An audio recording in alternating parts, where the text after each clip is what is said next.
But it's not only the folks you see here who are making a difference. Some seniors at Naperville North High School are also helping to make an impact in their community. Happy Veterans Day. We all appreciate you so much, more than words can even say. You help us feel safe in our country. The main aspect of humanitarian aid was very appealing, so I decided why not make a club where more students can get involved and do some really valuable community service. So Isabel Yu and Ali Khan founded the Red Cross Club at Naperville North High School. Where my freedom is only possible thanks It kind of establishes almost like an individual connection with that veteran. Writing letters to servicemen and women only covers a small portion of the group's endeavors. They recently installed free smoke detectors in people's homes down in Joliet. Sound the Alarm is a home run for all of these club members. They can't wait to get out into the community. This club will rake leaves, shovel snow, write valentines to cancer patients, hold blood drives. You need to be at least 16. Raise money to help vaccinate people in underprivileged areas, and a host of other activities. There will always be, unfortunately, another natural disaster, or the need for blood, the need for preparedness, CPR and first aid training. So it's wonderful to see the youth and young adults so interested in it, giving of their time and energy and their leadership skills to make these things a reality. Virginia Hopley helps high school and college students across the state coordinate and run the Red Cross clubs.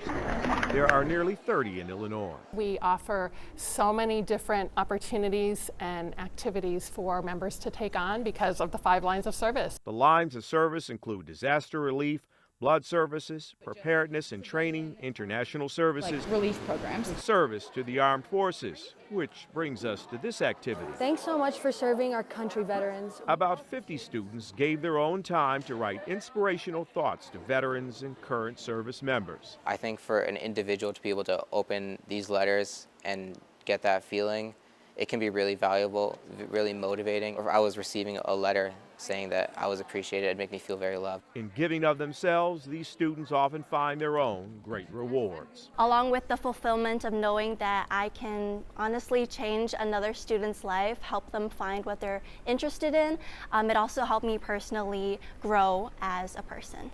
That's right, our Jim Williams and photojournalist Lana Hinshaw-Klann take us to the Boys and Girls Club in Bridgeport, where kids are able to get free swim lessons. Everybody needs to know how to swim. With about 11 people drowning in the United States every day, the Red Cross saw a need. Drowning can be preventable almost every single time, is if appropriate precautions are taken to supervise your children when they're in or around the water. How do we know lifeguards are lifeguards? But it's not just children. Many parents don't know how to swim, especially in underserved areas. Ready? Go. So teaching all ages about water safety is crucial. That's why the Red Cross works directly with organizations in those areas, providing step-by-step instructions for Learn to Swim programs, lifeguarding classes, and first aid, CPR, and AED training. We put those resources in place strategically in communities where the drowning rate was the highest. Partnering with Red Cross was the first item on my to-do list. Cynthia Bedoya is the director of aquatic operations for the Boys and Girls Club of Chicago, and she knows firsthand how valuable Red Cross training is. I learned how to swim through the Learn to Swim program through American Red Cross. The Red Cross then trained her to be a lifeguard and to train others as well. Slowly throughout the decades, I've been a little bit more and more invested in the American Red Cross curriculum and program, and they've done an amazing job at always keeping water safety as the #1 priority. The partnership has proven to be successful. Do you feel like your program is saving lives? Absolutely. That's really our goal as much as possible, is to help make these swim lessons and these programs accessible to anybody and everybody, no matter what your background is. Accessibility comes in the form of free classes for 4 neighborhood facilities. If this program, or if one program out there can prevent a drowning, then that's alleviating human suffering. Back at the pool, there is only pure excitement. Kids look forward to their time here, learning life-saving skills and making memories along the way. They love it. But as Joe Donlin shows us, the need is huge and it's constant. You can follow me. Cynthia Torres is spending her Friday giving back by giving blood.